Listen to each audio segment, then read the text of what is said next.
been working on this research for the last 2 years, and in 15 minutes, you're gonna see the essence of her work. The title of today's presentation is Conditional Right, Education Within the Juvenile Justice System in Colombia. And this research has two different pieces. First, she's gonna lay a lead review, and then she will focus on empirical findings. I am delighted to introduce Viviana, who's also an EPS student. So please join me in welcoming Viviana. Thank you, Diana. So good afternoon, everyone. I would like to start thank you for being here, and also those who are in Zoom.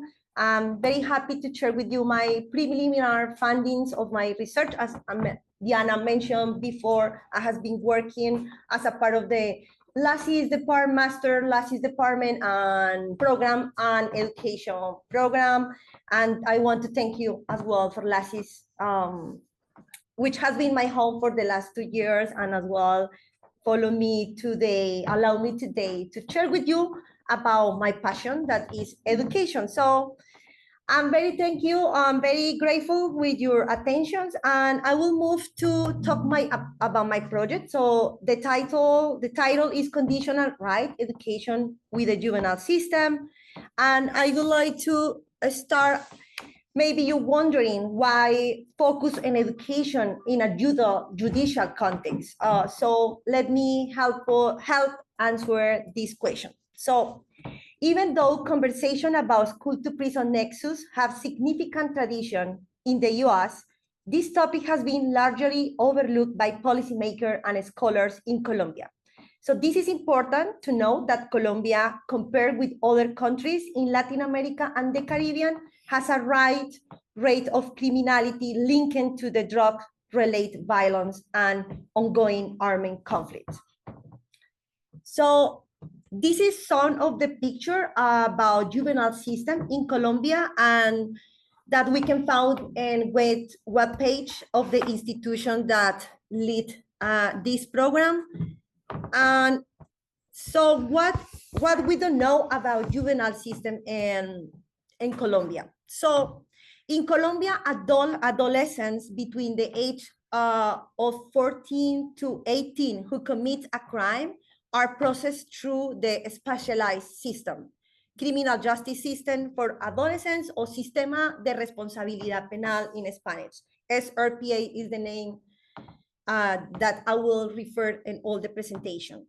So this is a system that seeks for sanctions, not only to be punitive, but also to have a pedagogical and restorative approach, focuses on rehabilitation and social reintegration, but at the same time, it recognizes adolescents as individuals who can be held responsible for their actions, and as well holders of the rights.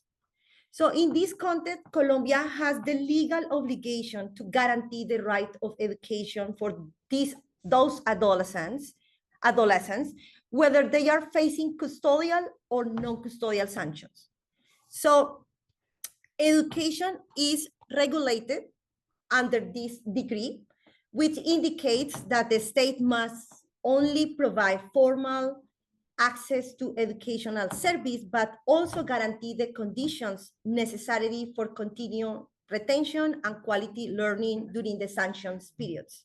So this decree regulates education through all the entire judicial process and serves as a guide for its implementation.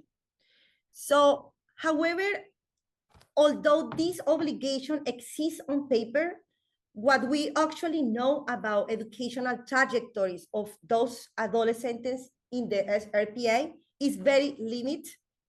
This educational promise coexists with multiple tensions in every day. So I'm going to unpack this idea with some data. So currently in Colombia, we have over 10,000 adolescents are in the juvenile system. Although this number is not precise, as there are no updates and open available database, is close to this number. So according to this official data, what we know is The majority of these adolescents are male and came from low-income sectors. Most of them remain in the system after turning 18. The most frequent offense are theft, micro trafficking, and drug possessions. Additionally, it includes adolescents from different nationalities. Currently, because of the high levels of Venezuelan migration into Colombia, most of those adolescents in the system are from this nationality. But something I want to highlight is from those already are in the criminal justice system, data shows that 12% have suffering forced displacement, threats, and one of the family members have homicide. And nearly 19% of are officially counted as of victims of armed conflict in Colombia. So if we consider that Colombia have around 5 million youth population in the juveniles in total, and we see that the juvenile system have a really small percentages. In total could be maybe claimed that could be 0.2%. However, when we look at the intersection of these numbers and analyze these social factors more closely, we see how Colombian criminal justice system for adolescents is connected with the long-standing armed conflict in Colombia. So now that we have this picture, I would like to move to see what happened with the education situation. So what we know about their educational trajectories, according to this report 2022, is a single paragraph in an official document. So I would show you what the paragraphs indicate. 60% have no complete basic education, 66% and over age, but more than 2 years compared to the expected educational level. 2.6% of the youth are enrolled in technical, technological, and professional programs. And additional reports indicate that their literacy and writing levels are low compared with their peers. So after conducting this research for over past 2 years, I have learned that we actually know very little about how trustworthiness this data is, and the extent to which it represents the entire adolescent population entered to the juvenile system. So again, I want to back again what this matter. So I mentioned before, scholars have broadly documented the relationship between the criminal justice system and educational system in the US through the concept school to prison nexus, which study how both systems, the carceral and educational system, share elements that perpetuate a cycle of criminalization and inequality, especially for students marginalized ethnically, racially, and economically. So however, in Colombia, this discussion is just emergency. Although, as mentioned, Colombia have a regulatory framework, include that decree, that defines the terms under which adolescents should have access to education. So we have a black box in that case. So as I showed above, production of the official education data is nearly non-exist. Therefore, it's hardly surprising that we know very little about, for instance, how teachers are training, the tension that arise for teaching in a custodial context, or more broadly, how curriculum is implemented. Research has a primary focus in criminal policy, restorative justice, and the relationship between school drop-off and crime. But there is a significant gap in studies on how educational situate in that context. And what is the implication that for these adolescents and their future life. So given this gap, in this study, I want to address these 2 questions that I want to give you 1 minute to read a little bit.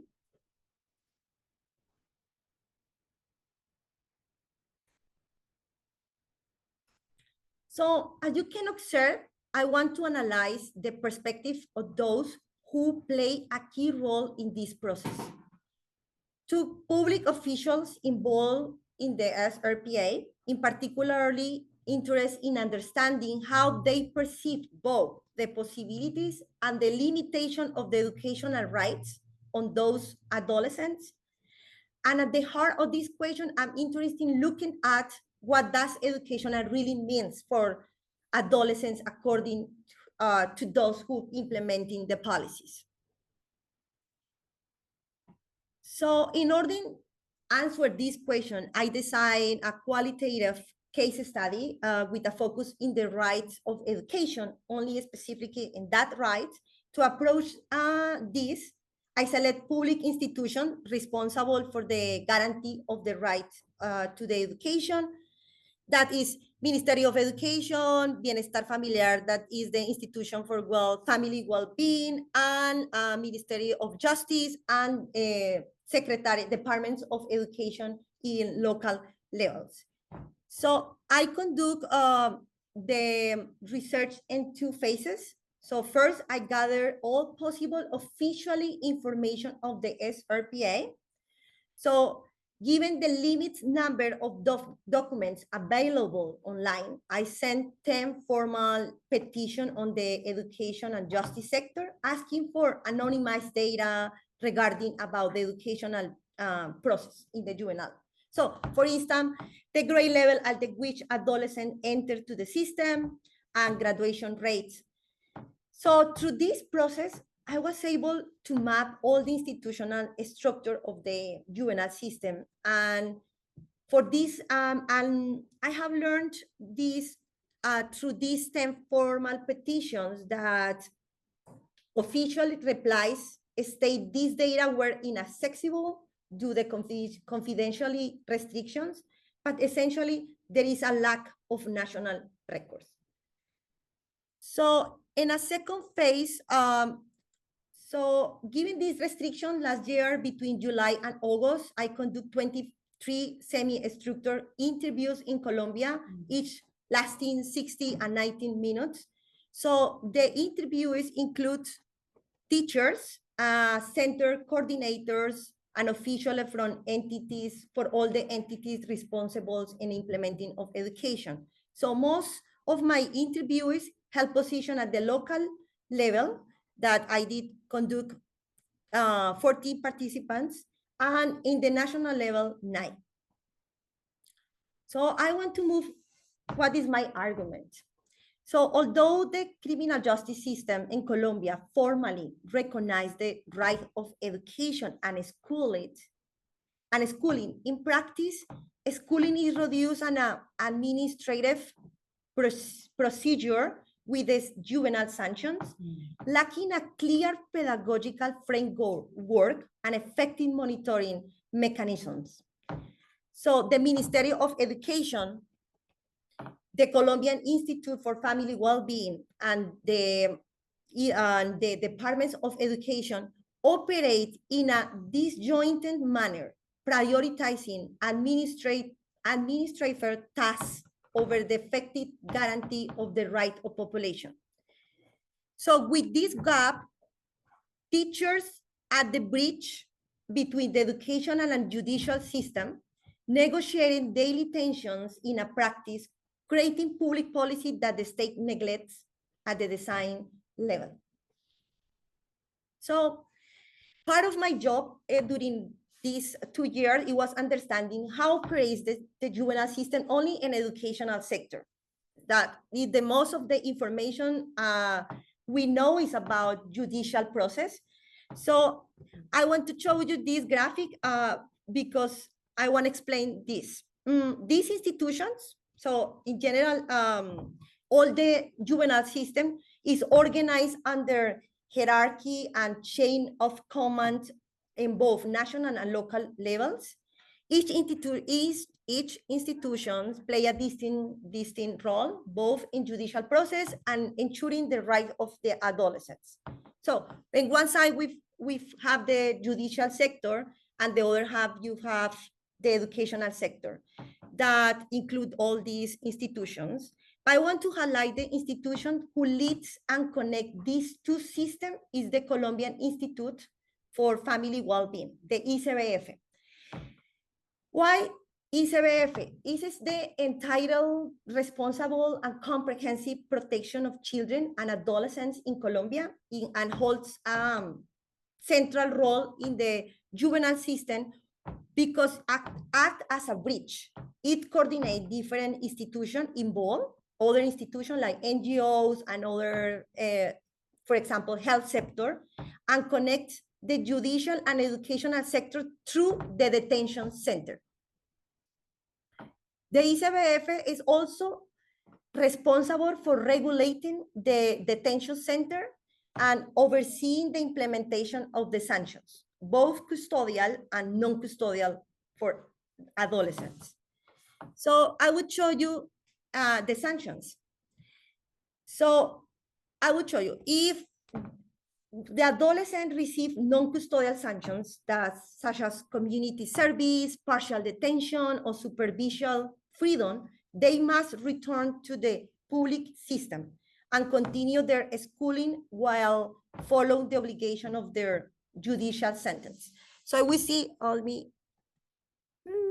Okay, unable. Okay, but if the adolescent receive a custodial sanctions, they are sent to a specialized care center that is the CIE or CIP, and is a detention center that in Colombia we frame with that name, but it's a detention center.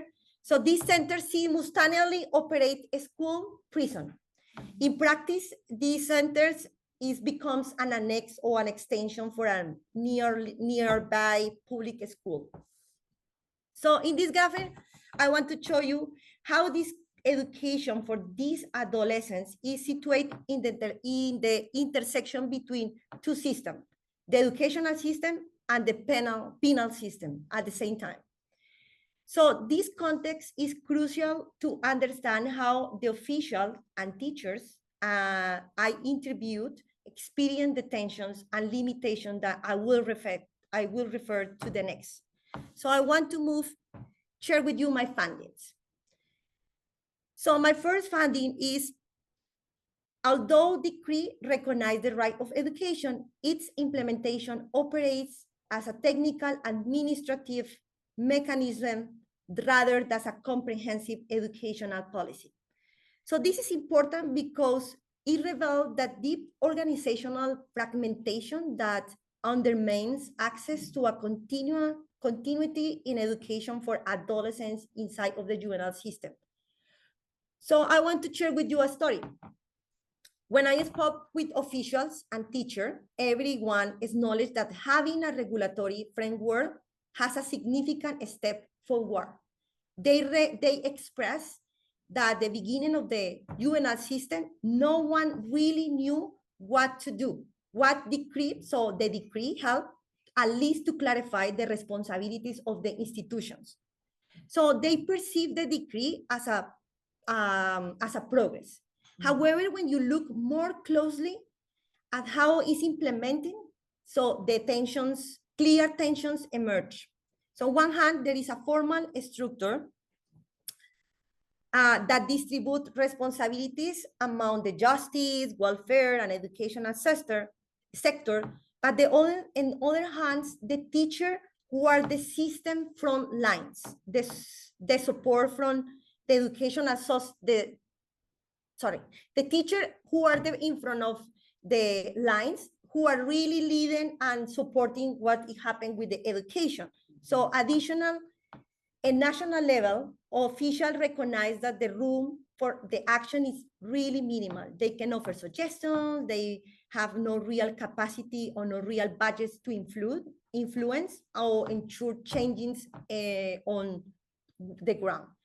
So let me, I will share with you a testimony that can show you a little bit this conversation. So I asked a teacher, how is the experience coordination with other institutions for guarantee the right of education? So he mentions, look, we had the support of the secretariats, is a high-ranking decision maker. We have gone through at least 4 And they always say, no, excellent projects. I need to be showcased. But that's where it all ends because they never really support us. As a teaching team, we do more management than the secretariat itself. So he mentioned as well, they always see these kids as a criminals, as the bad side of the society. So they are scared and don't go. In the end, we are coordinating this work more than they have. So in this testimony, we see the teacher perceive that the Ministry of Education and local education departments are often overlook the criminal justice system and not always recognize the adolescents as an essential part of the educational process. This sense to being overlooked happen both locally and national level. So I asked a formal official who has in charge in the educational sector. I asked how he interacted, what is his relationship with the school prisons and the teacher and the other actor, and he answered this: I try in every way not contact them. As a formal, very simple reason. When you go to the field, I visit several centers and you go there representing the national government. If you interact too much with the youth, even with the teacher, you create expectations that just won't be met. I was very careful not create any kind of expectations because, alas, I know that nothing comes out of it. So he and other officials later explained to me that Ministry of Education could not do nothing beyond making suggestions to the local Department of Education and how they manage education inside of the juvenile system. Why? Because since everything was already outlined in the decree. So rather than leading educational effort in the juvenile system, his role as a leader of the educational sector, primary responsibility was to ensure the circulation of enrollment data among of institutions, the connecting with the ICBF will send to the information. The Ministry of Education will enter this information to the education in the big survey about enrollment of education, and then subsequently will send again to the Secretariats of Education. So the picture I want to show you is, they say, la papa caliente. One institution is sending information to another, and in that formal interviews, I noticed that each institution had different database. So it's difficult to know what is real the number. ICBF have one number, education have another. At the end is only what is the number that we have for send money to the Secretariats of Education, Department of Education. So I want to return to this quote.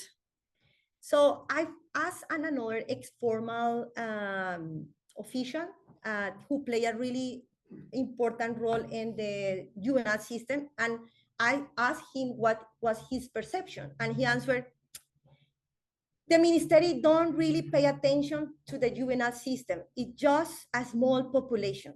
We're talking about 13,000 kids compared to 9 million students. So it doesn't get attention, very little attention. It runs on whatever individuals can manage to do. There is no significant allocation on resources for this, no real initiative, no dedicated funding from the ministry. I think the attention given to those adolescents with the ministry is pretty marginal. Mm-hmm. So what we learn from these data, these beautiful interviews, these initial funding showed that the fragmentation in the juvenile system reduced the right of education to the administrative formality. So recording data, assigning placements, completing paperwork without real financial support. And something that is more critical, there is no solid support system or pedagogical project to accompany these adolescents in their educational journey. In the end, schooling becomes a bureaucratic task, and the teachers are left to carry most of the responsibility. So I will move to my second finding. The teachers, so Colombia Ministry of Education promote education in the side of the juvenile system through flexible model education, thank you, educación flexible in Spanish, and a flexible model where one of the teachers works with children and youth in different levels. So this model, original design for rural areas, suggests that education should adapt the unique needs for these adolescents. So in the context of the penal system, adolescents can enroll in any time during of the year, and they are a group based on the type of the sanctions and gender. So that means they receive education separate, male years and boys in different locations. And this applies for all the detention center. For those adolescents who are under the non-custodial sanctions, the regulation stipulates that they should continue with their school educational program. So they must return as a formal school. So however, despite this structure, the legal framework, while clearly stating that education must meet the needs of the adolescents. So, but don't specify how this should actually be done. In this context, teachers face a significant challenge. They feel the tension between what they believe will be an ideal education for these adolescents and what is actually feasible and relevant in the current system. So this is a teacher that I asked about one of the experience that he has or she has in the detention center. And that person shared with us.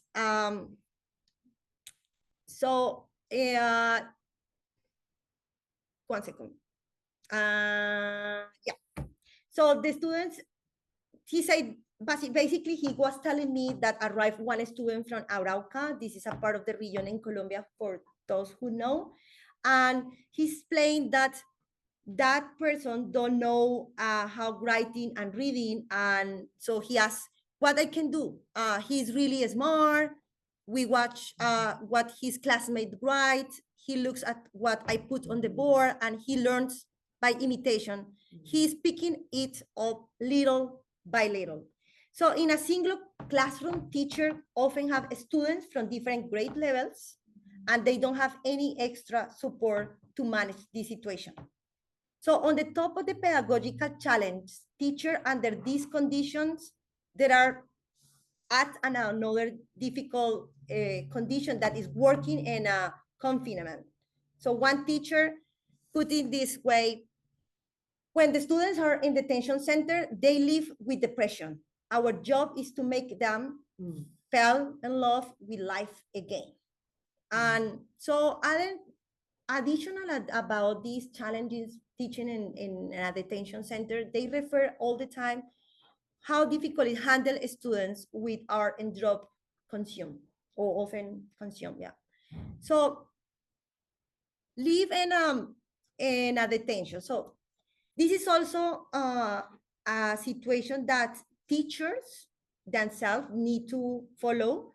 So they cannot enter to the classroom with cell phones. They don't have internet. They even assessors can be restricted in the classroom. So that is because they believe the flexible model is ideal. However, there is students with many different needs that one teacher said sometimes. Okay. Sometimes you prepare the best class with the most interesting topics and it doesn't work. You have to bring plan A, B, C, and at the end, only thing that works is plan C. Sometimes you have to sit in a cycle, talk with them, and only talk about what the kids are feeling in that day. So teachers are aware that the flexible model don't provide a quality of education that the adolescents need. But some teachers want to provide distinctions between school to prison, the school, and the detention center. For example, they claim that maybe the flexible model can offer a really good experience as a formal education, having uniforms of the school, for example, or trying to create the same ceremony of graduations. So there are distinctions that the teacher always dealing with, and they are leading the effort in design what is the right educational proposal. So I want to share with you these quotes that so they was mentioned that I would like think that while it's true that the right of education exists, it should be tailored on the interests and abilities of the adolescents. Mm-hmm. And here is what I want to go with this. They are kids who have great skills and abilities, particularly in sports. For them, academics aren't the priority.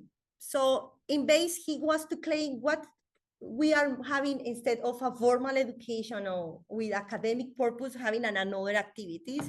But the other teachers, as I mentioned before, they want to claim how we have a normal school in the way that they can create equal opportunities in compare the other students. So I want to move my third funding, that is, there is an inequality between custodial and non-custodial sanctions. So as I mentioned, for all these adolescents who are going at a detention center, the state assume a responsibility organizing the education. This includes providing a supporting team, educational leveling programs, exit plans, and institutional follow-up. In such cases, the adolescent receives continuous support with the state planning and active role in an educational journey. However, the situation is quite different for adolescents under non-custodial sanctions. So according to the official and teacher, these adolescents are expected to manage their educational independently. So often, numerous challenges and their experience discrimination, stigmatization, and difficult access to education. For example, schools often don't want to mix these students who are in juvenile system with the regular students. As a result, those of them need to pay a private school in terms of guarantee they have the educational requirement. So I want to bring this question. This education is a right or is not a responsibility? I bring this question because through all the interviews, they mentioned something that is the education inside of the juvenile system is an obligation, not a right. So they think that the teacher, especially the teacher and the officials, consider the students both in both systems have more responsibilities. They have extra aid, they need to feed the families, they need to be responsible for all the judicial sanctions, and the education turns as something that is problematic for them. So I want to finish telling you what is the implication about all this conversation. So while the low guarantee education, as I mentioned, is effectively implemented, largely depends of the willingness of the officials and the lack of the institutional support. So in other words, the system reflects a form of a state presence that is heavily depend on the individual actors. So furthermore, while the education system for adolescents serving custodial sanctions is organized and supported by the state, adolescents under non-custodial sanctions face significant challenges. They often experience discrimination, and they need to be responsible for enter or access to the education. Leslie, a teacher and are tasked with reconciling the flexible model with the demands in a formal educational system. And this highlights the lack of the clarity in how to properly adapt the education to meet these specific needs of adolescents inside of the juvenile system.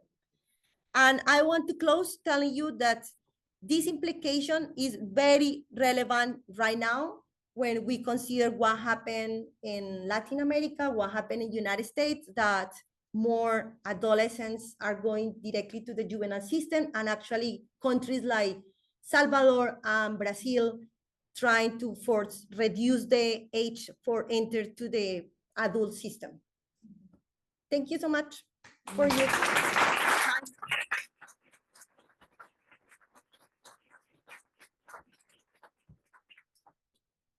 Thank you, Vivi, so much for sharing your master thesis with us. We open the floor for questions or comments from the audience.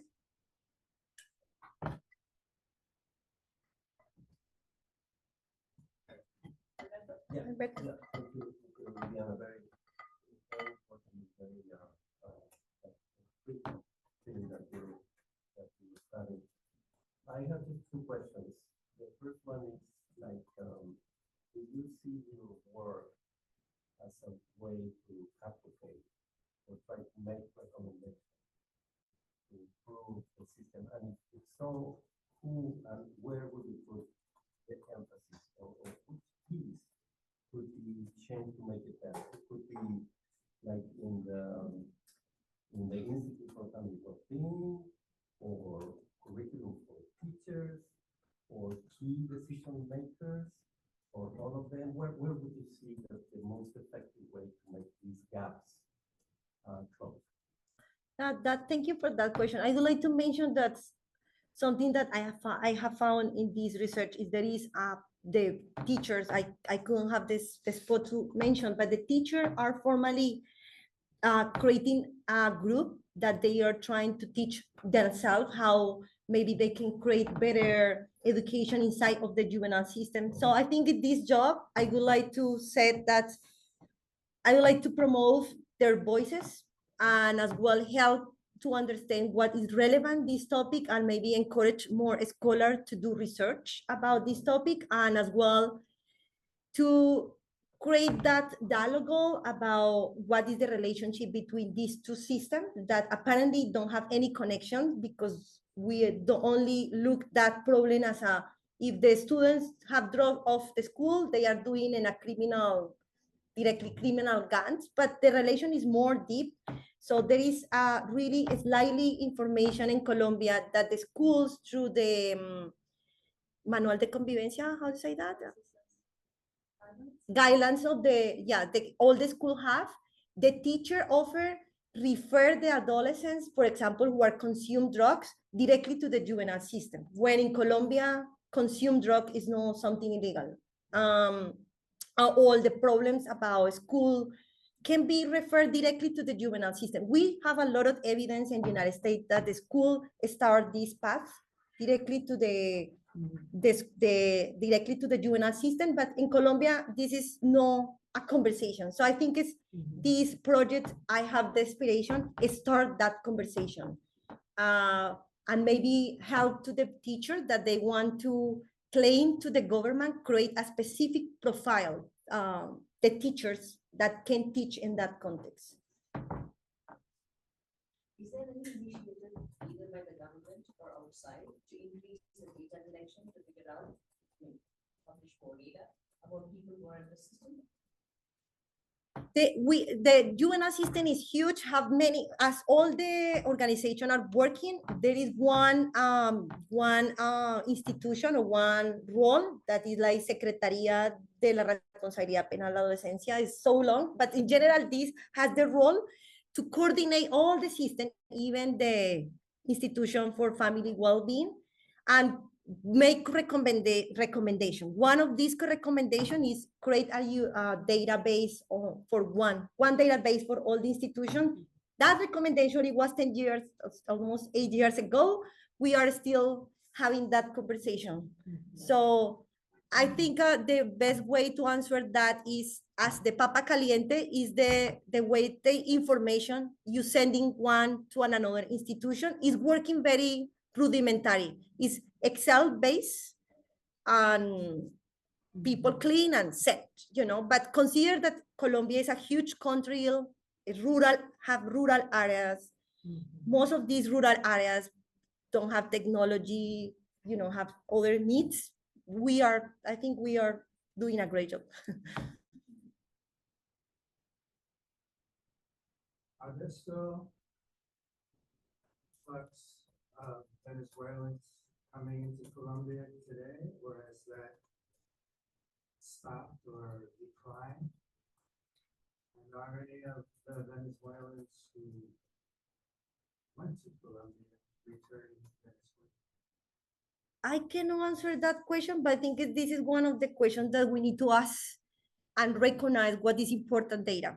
So I knew that we have a lot of Venezuelans adolescents inside of the juvenile system, because when I was collecting data, I participate with an organization that was trying to force or provide suggestions to the government, change all the guidelines for include and make the judicial process better to that adolescents. But we don't know. This is a data that probably the ICBF have, but the situation is this is not public, it's not open, it's very difficult to access them. So I think I can be sure that as a country, we are not able to answer that in this moment.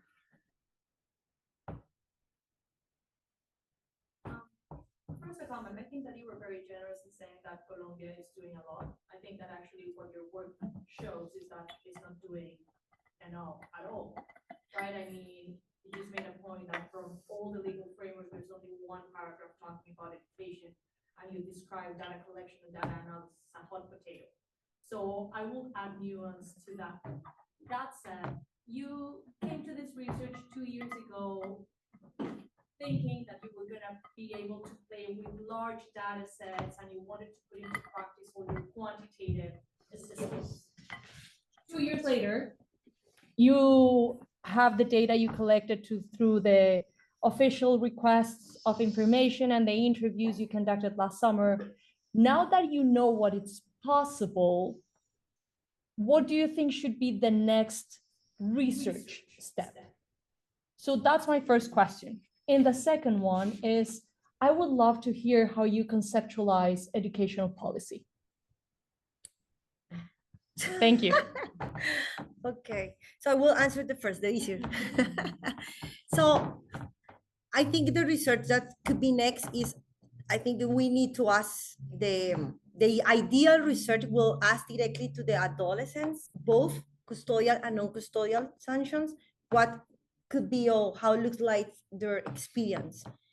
Could be challenging because as they have under protection of the government and the judicial process, could be very difficult access to them, but it's something that the government can do it. For example, provide more information about what happened and what is the process, not only in a deficit way, if no understand a little bit what is the challenges that, for example, teachers are dealing inside of the juvenile system, in both system, and detention center, as well what happened when the adolescents return at the school. And particular concern about non-custodial sanctions, because the laws tell us the Colombia, in terms to provide a restorative justice, need to reduce the penalties by privacy of by non-custodial sanctions.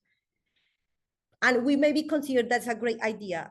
But what happened, but the law and everyone, we are not considered what is the situations for that adolescents when they need to return to their school. So one of the stories that telling me the official is they have a youth, a young person that He entered to the juvenile system and it's a small town. And she mentioned, obviously, everyone to know what happened with him, what he did, even if it's a private information, everyone to know that he's in the juvenile system. The schools, through different strategies, try to include that youth, that adolescent inside of the school because they consider this a bad influence to the others. So what is the situation? When you have a sanctions, you need to provide a certificate that you are enrolled in education. So that adolescent need to go a private school, enroll when he's from a low-income family, and pay that school because he need to present to the youths, I have my certificate, I'm doing my job, I'm going to the school. So we don't know, that's the situation. We don't know what happened with these students because they enter again to the school and they appear in the data as students, but they have a specific condition and we don't know what happened when you intersect between these two sectors, educational and the judicial sector at the same time. Answer your second question, hopefully I provide a good answer, is I consider the policy education as the way that frame what is the perception, the aspiration, but as well the strategies for provide education in a context. So these, I think in my research is more locating in that way, is asking more for what is the perception that really play a role inside of the juvenile system. In the paper, we are talking about education is the key of the equal poverty and rich persons, and is the way that we reconciliate the problems in our country and provide social inclusion. But when we see the interviews, what is the best education for these adolescents who have other intersections, not only responsibilities with the justice system, as well they are really came from a background that are connected with the with the armed conflict. So most I work before with this population. Through my experience, I can answer these adolescents came from probably different sector of the criminality. Could be victims and as well could be victimarios.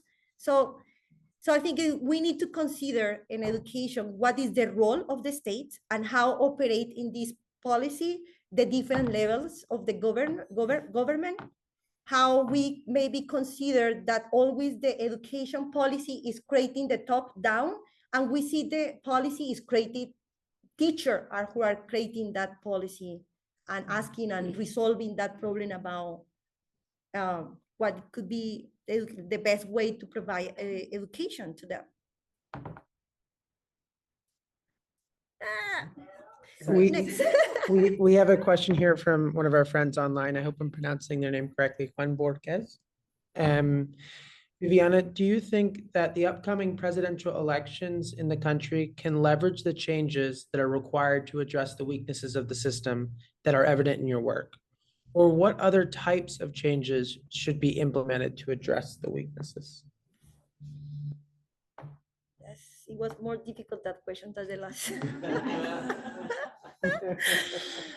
I don't know. I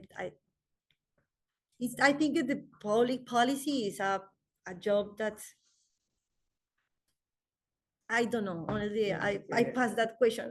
But you do know. You do know.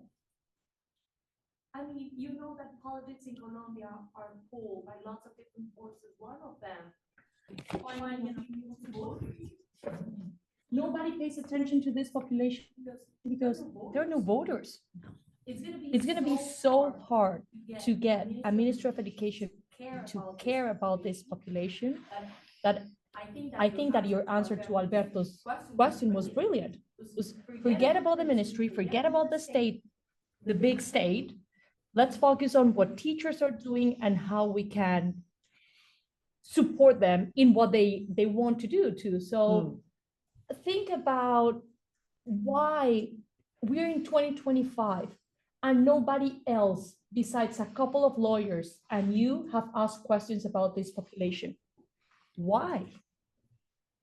So you do know, Vivi. Why are you one of the very first persons in Colombia to ask these questions and do this research. We need to do revolution. No, that's true. I think that the most important value is that we as an actor, so when always we are waiting that the president maybe resolve the problems, but when we see very be careful how the policies, all the policies, but educational policies is structured and building, we see that all the actors play a role, very important role. And I want really in this presentation and all the other presentation to claim that the teacher play an important role. It's always the bureaucrats of the streets, as Lipsky said, that any person pay attention, but they are who support all the system. They are, even without contract, they are working every month trying to talk with others about what could be the best strategy without the president. So I think that maybe that's a great answer. They are doing that job, so I have hope with them. Do you think that in this very particular context, teachers are fulfilling the right to education for these kids? And if so, like, in what ways? I can claim that we provide the right of education in terms of access.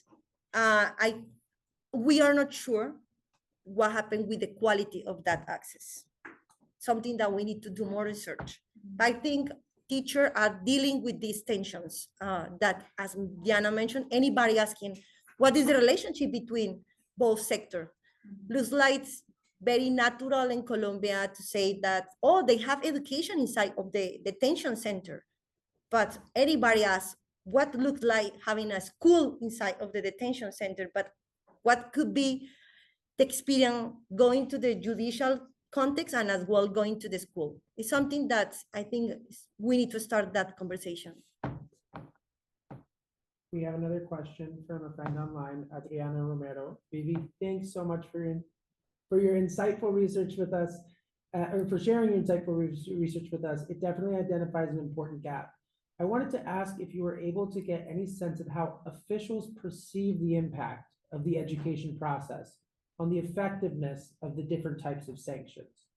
Could we hypothesize that non-custodial sanctions are less effective for the restoration of rights? Yes, I have that discussions, but I will never talk with them about restorative justice. I was only focused in schooling. But it's clear that the official wants the youth in general not going to the detention center. But anybody asks about how these operate, that's the situation. But the restorative justice is another topic that I have no aboard. I'm not talking in this project. Thank you for I'm sort of curious what role parents have in all of this, and do they get much of a voice in the educational system in Colombia? Repeat that question for the people online. Yes, so hopefully I can frame very well. So what is the role of the parents in all the process? So as I told you about the data, so most of these adolescents are from low-income families. So they have, I'm not sure what could be the number, but they have very relationship with families, monoparental, only have a mother, or the families have experience with jail, with prisons, or the families have some of the connection about armed conflict. So the role of the families, we don't know, but through my experience and the conversation with the official and the teachers, the parents can be actual damage from the adolescents, because if he want to escape from a specific criminality gang or something, families can maybe be related with them. So this is a really difficult question. But by sure, the adolescents who are going a non-custodial sanctions could be in legal way. Maybe they have more parental connection. So probably families are working with them and crossing this path. I remember the conversation with the officer telling me the story about these adolescents who are very scared, and in his town he was not able to enroll, and the family trying to do everything for move to another town in terms to get access to education. So I think it's a great question. I think it's a great question. I think we're just about at time, but we might have time for another really short question if anybody has something burning. Okay, we could do another round of applause for Vivi. Thank you so much.